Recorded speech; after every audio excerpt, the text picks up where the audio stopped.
mysterious island settled by mutineers. Maybe a portal back in time.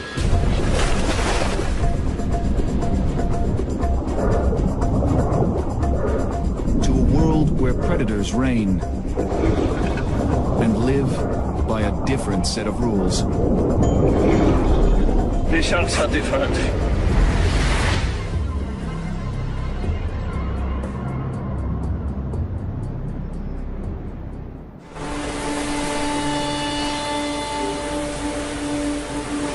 It's been days at sea, far from the shipping lanes, and thousands of kilometers from the nearest continent. A team of explorers travels deep into the South Pacific, toward a distant human outpost.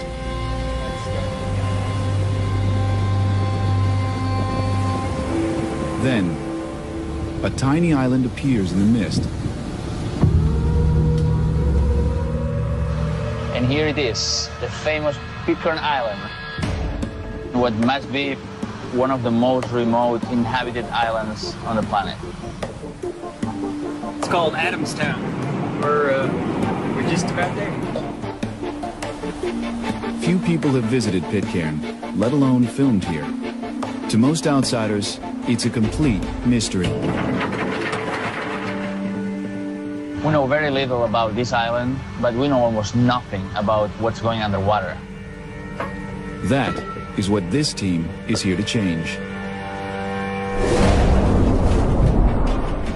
Marine ecologist Enrique Sala has scoured the seas to find and help protect the ocean's last unspoiled places. I want to show to the world what the ocean was like hundreds of years ago and why we have to preserve them. Pitcairn's waters could be hiding a lost piece of the ocean's past. To find out, Enrique has built an all-star team of scientists. This will be a good home for the next month. 7 seasoned explorers and 1 young adventurer on his very first mission at sea. Former nerd. You evolved. You look like a former nerd. Leading the ground expedition is National Geographic explorer Mike Fay. And we're already checking out the bow for camping. You've been traveling across flat ground for the last 9 months. Mike has trekked through the world's wildest places. As far as the eye can see, there are no humans. To see what life is like without us. Now, Enrique's team has joined forces with the Pew Environment Group. If they can crack the code of this unexplored world and even protect it, they may unlock secrets that can help marine life everywhere.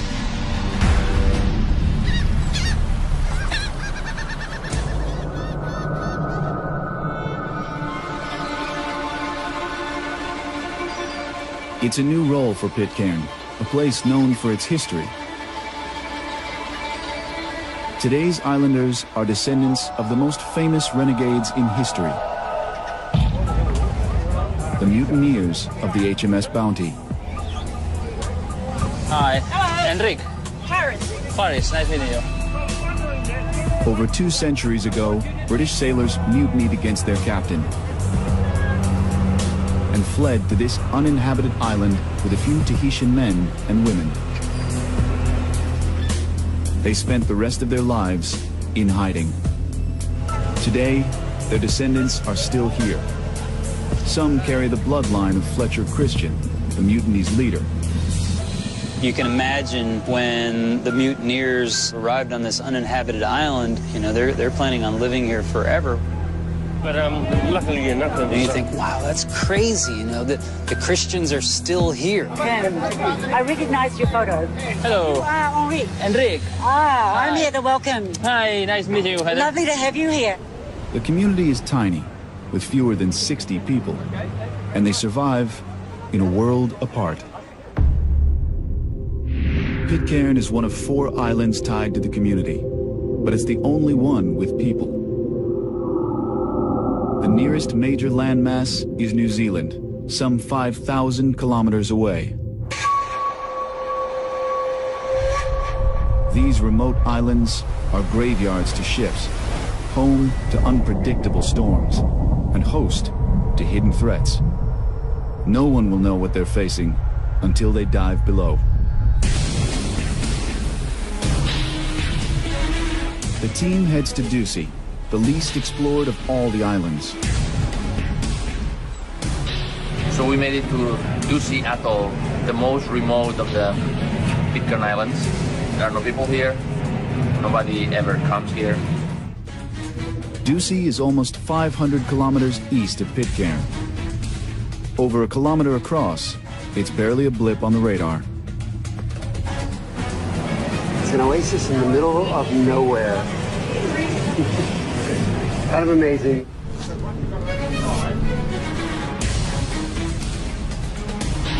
This is one of the least studied reefs in the Pacific. This is going to be a first to measure the abundance and the biomass of the fish. The world below is a total mystery. Few humans have ever seen what this team is about to.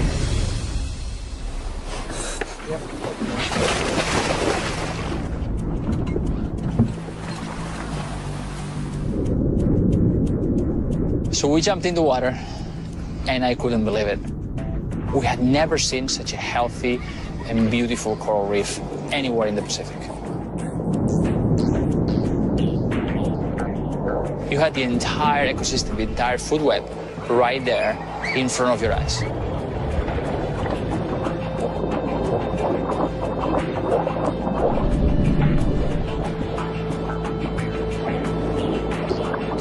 We saw blackjacks, surgeonfish, large groupers of different species,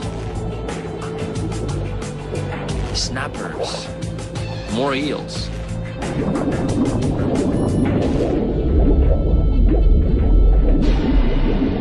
Then the sharks came. And they come in numbers.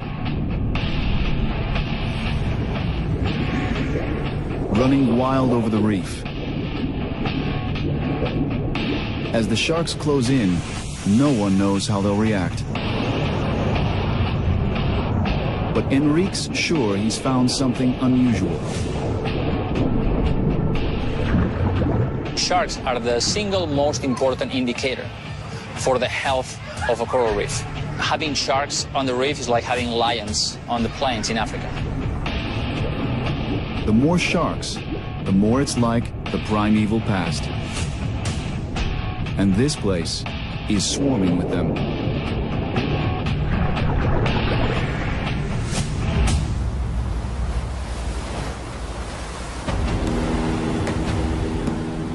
Topside, Mike Fay and his crew wonder what waits on land. Straight ahead of here, you can see there's a rip coming out, and we're just going to go in. Ducie is the outer island where hardly any Pitcairners go. Most people haven't really been there, and so I want to walk the entire atoll just to get kind of a notion of, you know, what are we dealing with here? You'll have some high-tech help. Alan Turchik, the young rookie, has brought some new gear. A mini drone to photograph Ducie from the air. So we're trying to get some high-altitude pictures using the helicopter for Mike so he can kind of see what the island looks like. It's going to be important to get some shots above so Mike can kind of see how he can make his way through the island.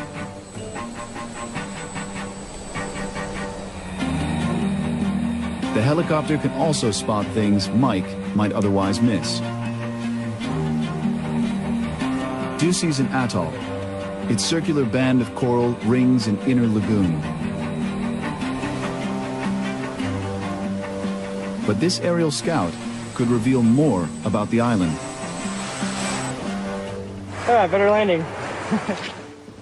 I'm excited about this little remote helicopter because I'm thinking, wow, this thing is unbelievable. I mean, it's like this little space machine, you know? God, we can fly this thing over these islands and you can basically do recce's with it. Is there anything special that you want, Mike? Any pictures? That point over there, that seems to be like one of the main breeding areas for the petrels. Okay. And so this thing just goes bzzz. I was like, you know, what's the range on the radio of that thing? You know, because I'm thinking thing's getting pretty far away, and it looks like it's getting carried by the wind, you know. And he's like, no, it's pretty good, you know, and he's still kind of in virtual mode, looking at the screen, and I'm looking at the helicopter, and I'm thinking that thing is like whipping away from this. Alan quickly discovers his drone has gone rogue. And then all of a sudden you see like panic mode start to set in. He's like, and he's like, I don't know what direction it is. I can't see which direction it's going. And he starts running after this thing. And that thing is woof. And that was the last we saw of the helicopter. It was gone. So much for the helicopter. Too much wind. Helicopter's lost at sea. MIA. You may be a decent pilot, but you're not that great. With the helicopter lost, Mike will have to explore Ducie the hard way, one step at a time. Just offshore, the dive team faces challenges of its own. Sharks dominate this perfect reef, and the numbers are overwhelming. As they close in, Enrique knows that anything can happen. This close contact could come at a price.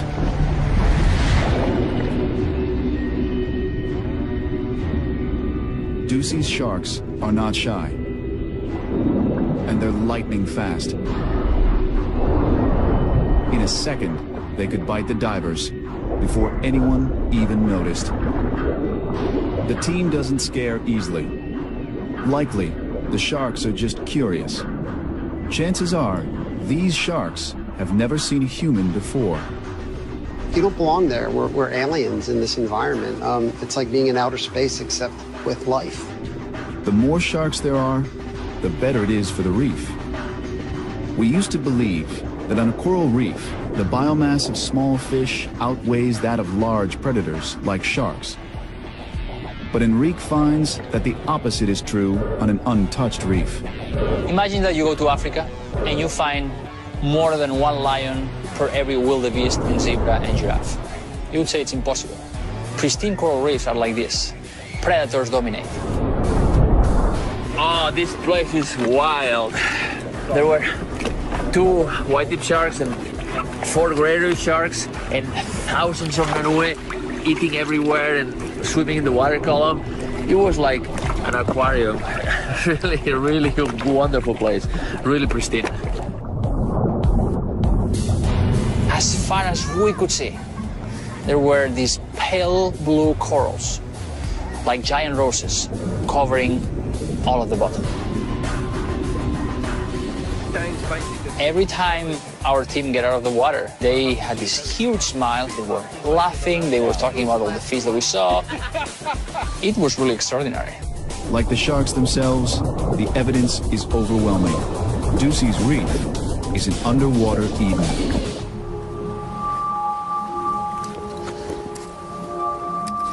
Back on land, the island is a whole other world.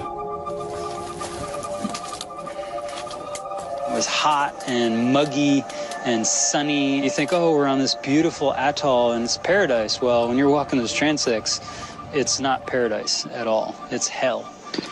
We're here on Ducie Island, surveying petrels and I think of seabirds. You don't quite think of where they nest, but on this particular island, they nest in this Turnifordia forest, which is pretty dense stuff. Here's one.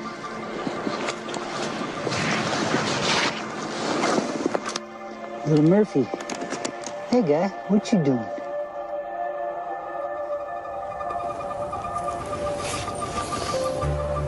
Like many seabirds, petrels thrive on Ducie. But Mike discovers something disturbing.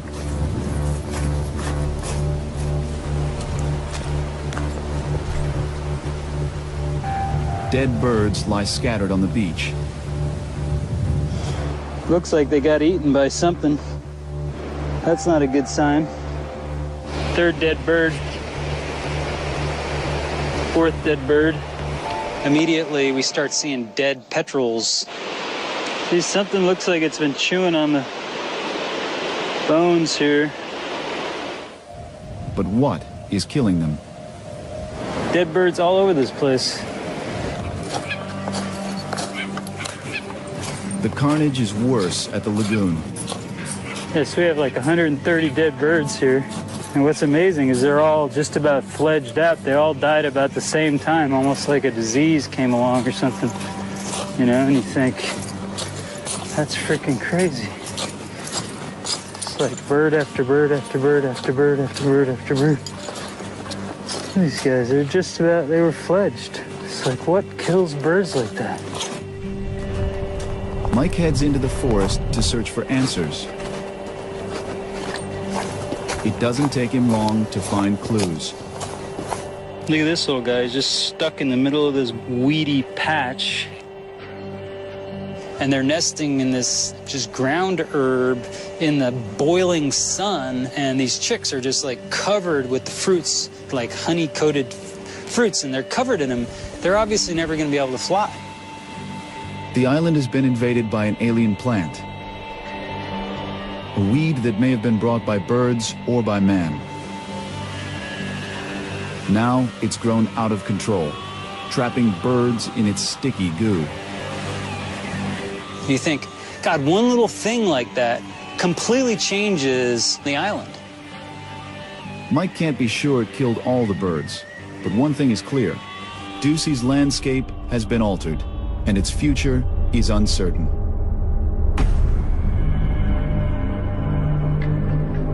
After exploring the reef, Enrique knows there's no time to waste. Ducey's waters are untainted, but for how long? Ducey had the clearest water and the healthiest coral reef we have ever seen. It's 100 meters. It's unbelievable. And we all left Ducey with one thought. This place has to be protected. There is no other option. How many places like Ducey are left? You know, when you see corals just layered on top of each other like that. Beautiful sight, huh? Isn't it nice? Wow, yeah. But ahead lies another island, where life is strangely different.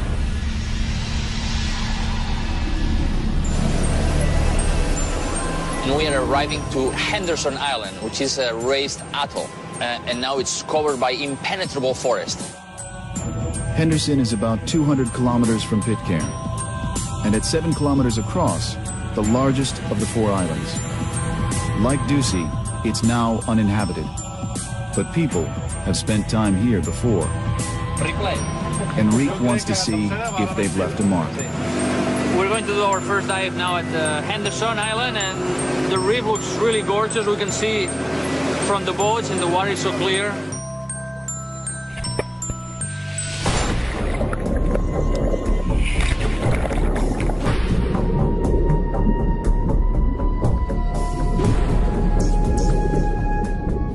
Damselfish, butterfly fish, moray eels, these large red snappers, which were very inquisitive.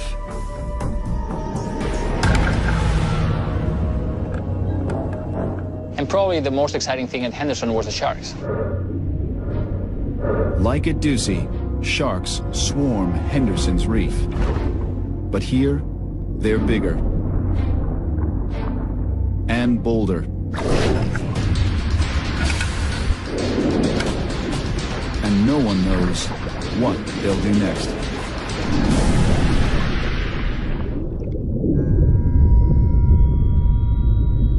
The sharks move in toward Enrique and the team.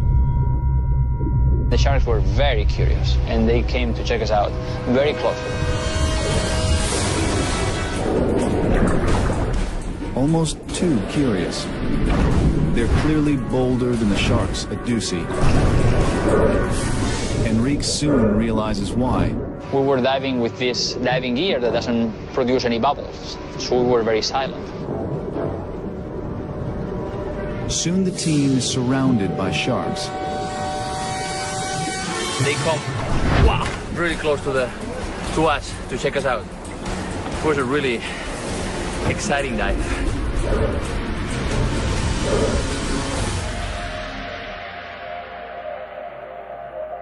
The heart-pumping encounter drives Enrique to explore further.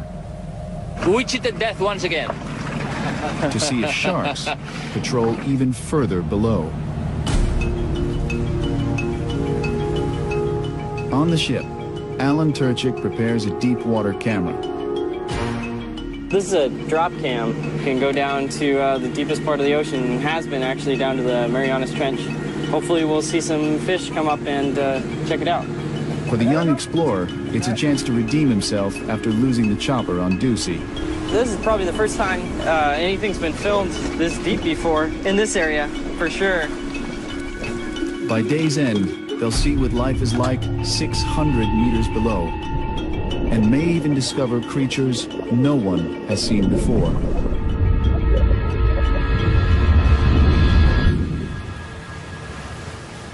Mike Fay is anxious to hit the beach. For a terrestrial explorer, Henderson is a treasure island. Henderson, from a land-based perspective, is certainly one of the most amazing places in the entire Pacific Ocean. So you've got this huge coral plateau that's 100 feet above sea level that's covered with this vegetation. There are still many species of plants to be discovered on this island. For me, this place is going to be awesome. I know it is, you know. Okay, I'm here on Henderson Island, up on the plateau. It's only about 100 feet above sea level, but it's a hard coral bed up here. This coral is like razor sharp.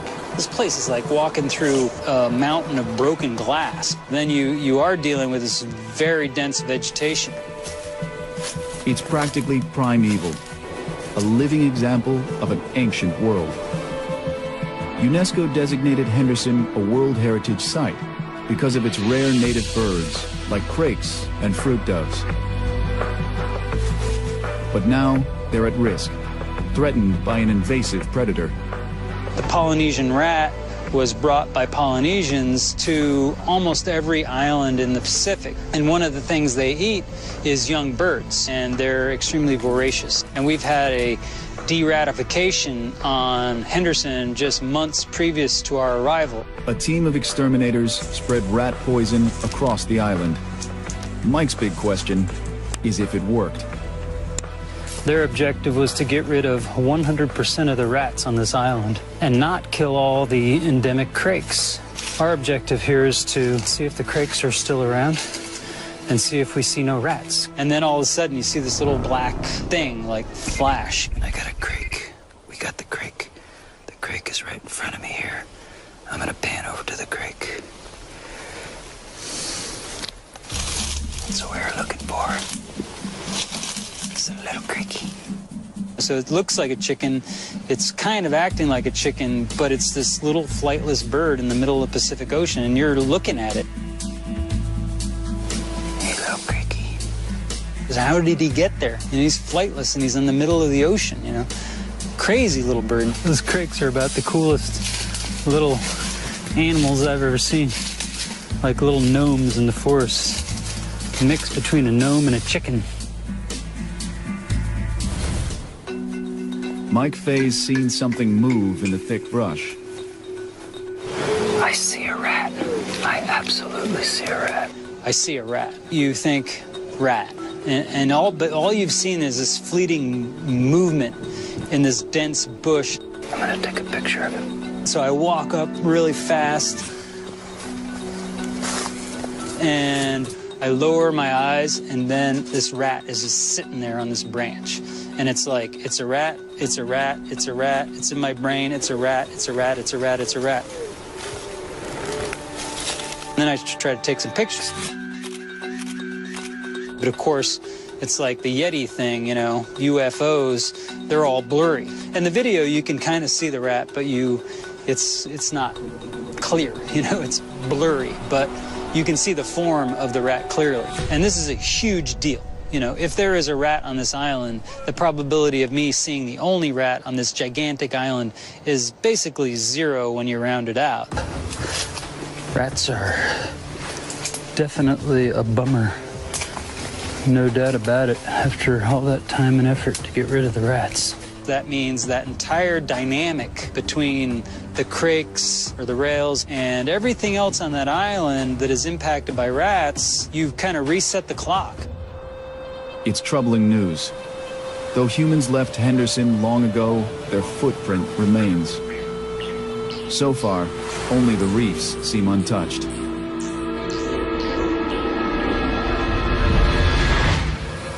So we just picked up the signal from the drop cam that we put down yesterday, and so we're gonna go pick it up. Alan Turchik retrieves the drop cam from 600 meters below.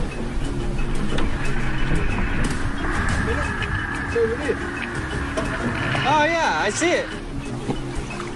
This should be interesting footage because it's the deepest we've dropped it so far since we've been out at the Pitcairn Islands. No one knows what it may show, or even if it worked.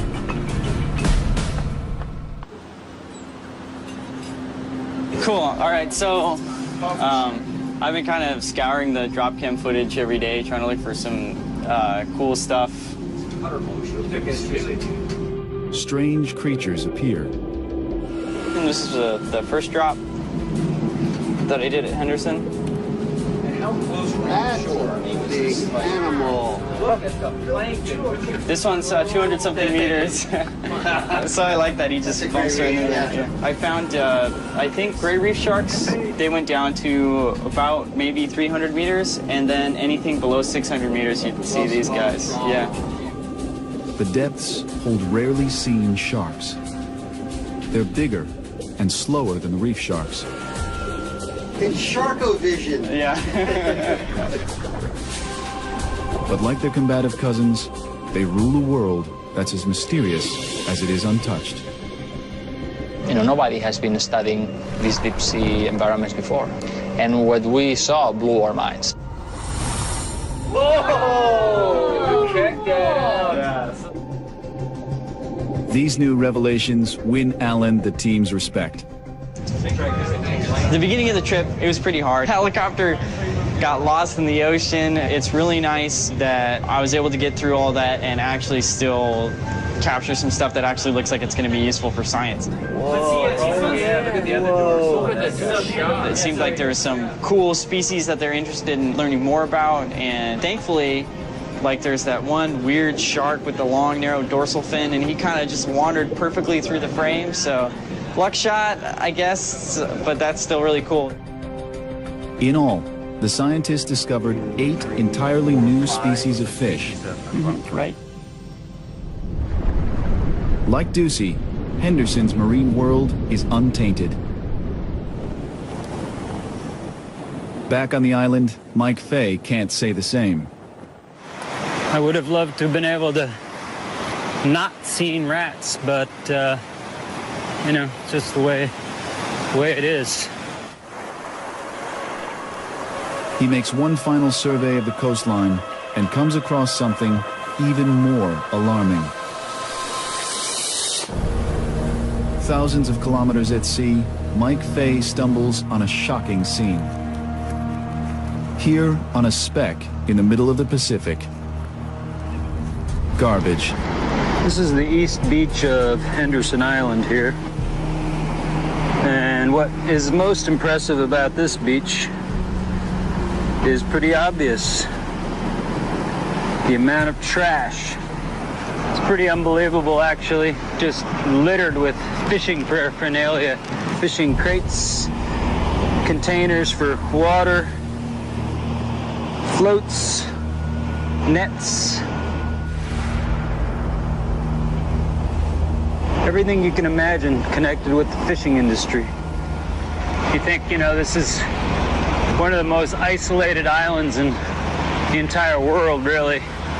certainly in the Pacific, uninhabited, out in the middle of nowhere, hundreds and hundreds of miles from the nearest human habitation, and it's just covered in trash. Though the island's far from human settlements, it may not be far from fishing.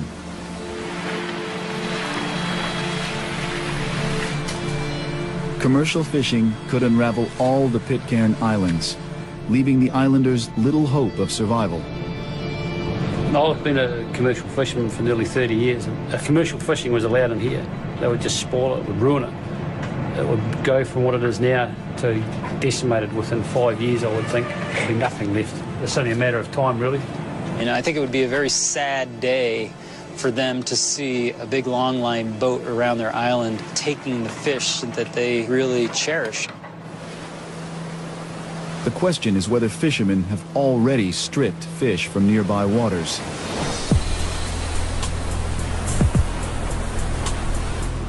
The team rushes back to Pitcairn to find out.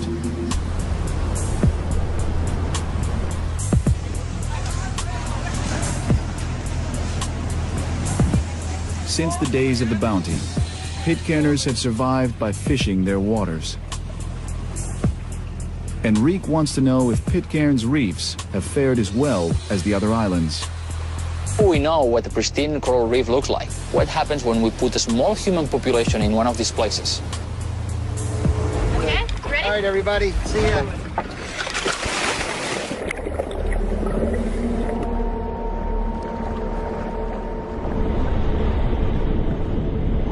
Underwater, something's different.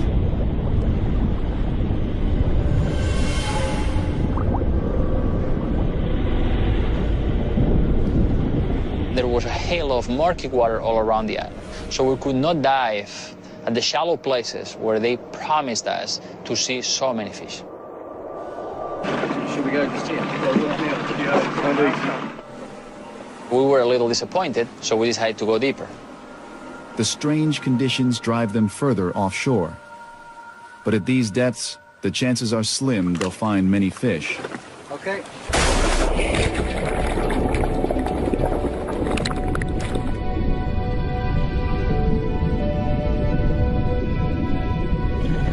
From the first plunge, however, they discover something unexpected.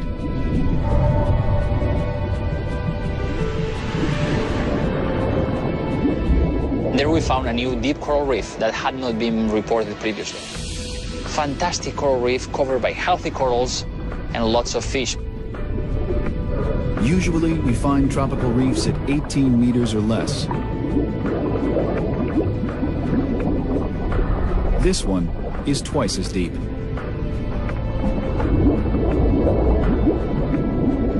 We have corals deeper than what we would expect, probably because the water is so clear, more than 60 meters visibility.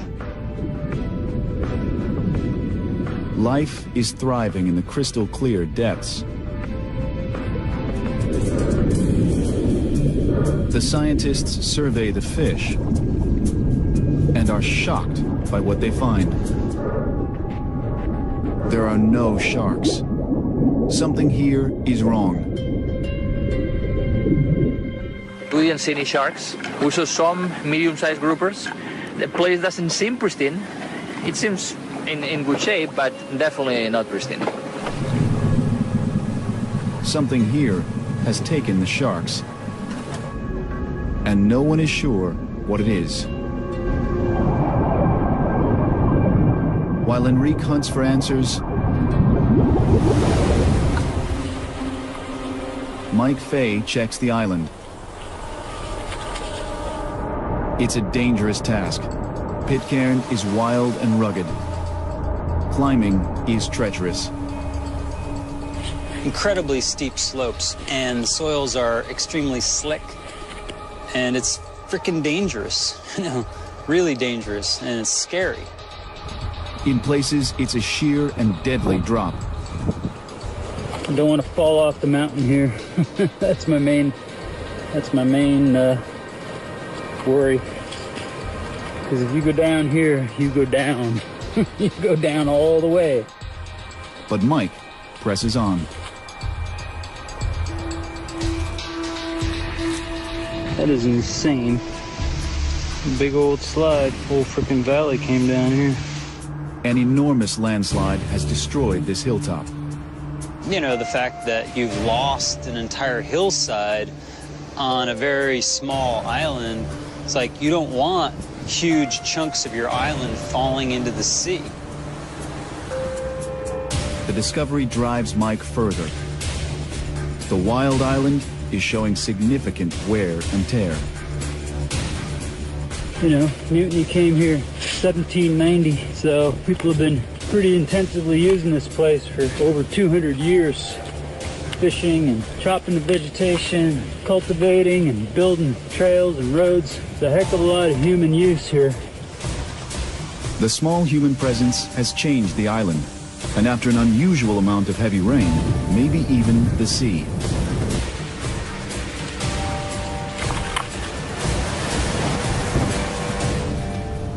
And you see this gigantic plume of soil in the ocean emanating from what is this gigantic slide on the south side of the island.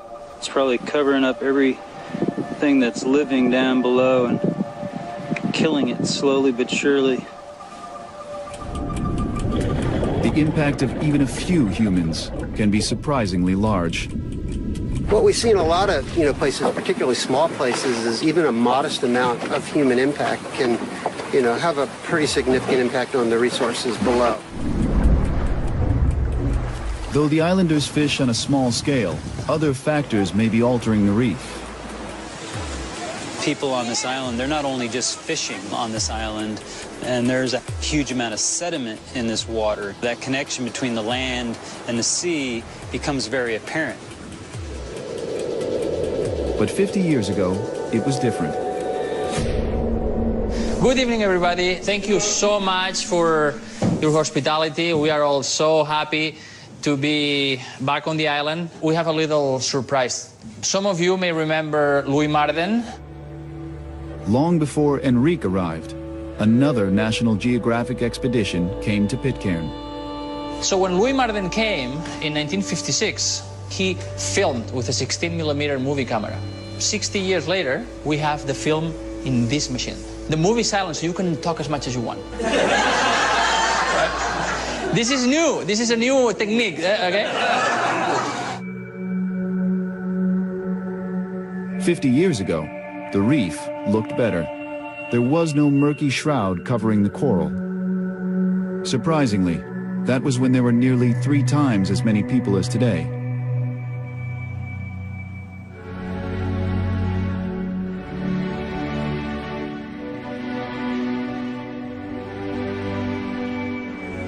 It was so exciting to see that footage. I was 14 when Louis Marden was here. To see, all the people, because the population was so much bigger. Now, the entire population can fit in this room. And the community is still shrinking as young adults leave to find a future off the island.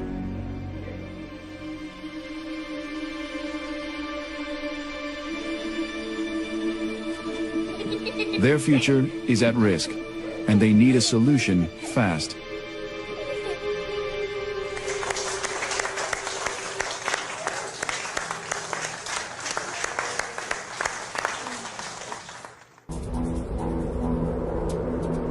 All the islanders have is this bit of land and the boundless sea. Now, even that seems threatened. The muddy runoff is obscuring the shallow reefs, blocking out the light that sustains the corals. But could the islanders' impact really eliminate the sharks? Or is it something else? Enrique worries that commercial fishing could be closing in, and that's not good news for the Pitcairners.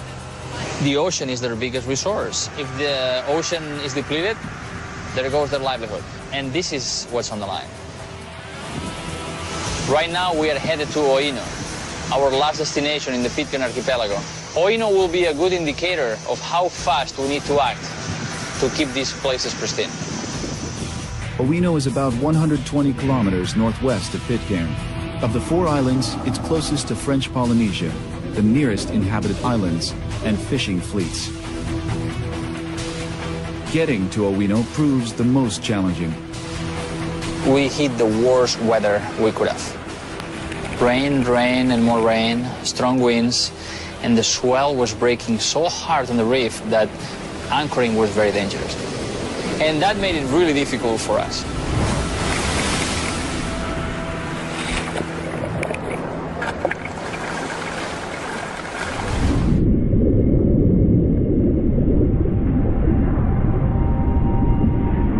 Below, conditions are no less troubling. Owino's reef lacks the vitality of Henderson and Ducie.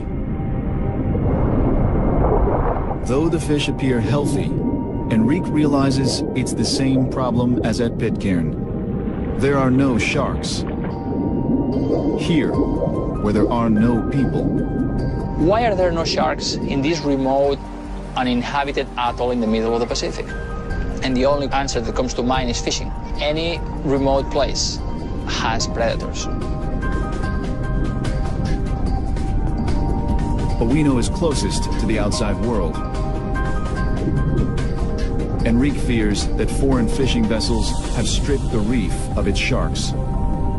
If there is fishing at Owino, what's next? Are these foreign fleets going to start hitting Henderson and then Ducie, which is a totally pristine place? To the team and many islanders, the solution is clear. Create a marine reserve, protecting the entire Pitcairn archipelago. A marine reserve is an area that we set aside without fishing to allow marine life to recover. It may help the Pitcairners as well. Tourism. Not rare stops for island trinkets and bounty lore, but ecotourism built on a protected marine reserve. We're talking about global recognition for a unique marine environment, a completely new set of economic alternatives, including ecotourism, that would bring new life to the island. And if the Pitcairners agree, it would be the largest in the world. Enrique and Heather Bradner of the Pew Environment Group discussed the idea with the islanders. The members Edward in exploring this concept of a large marine reserve here together. I'm certainly in favour of the reserve because I think that, you know, what have we really got to lose is not being. Maybe having a marine reserve and building a tourism industry is one way that we can create a future. I think this marine protected area, it makes perfect sense to them when they think about it. They're extremely proud of where they live. Okay, we got a new waypoint. Here we go. Closer people are connected to the land, the more conservation makes sense to them. The plans are in motion. Already a new team is mobilizing to investigate Mike Fay's rat sighting on Henderson. It's the first of many steps toward protecting all the Pitcairn Islands and preserving their timeless waters. A marine reserve could completely change the image that people have about the Pitcairn archipelago. We could go beyond the bounty and understand that the Pitcairn Islands harbor some of the last healthy environments left in the ocean. And they are so valuable that not knowing about that would be a tragedy.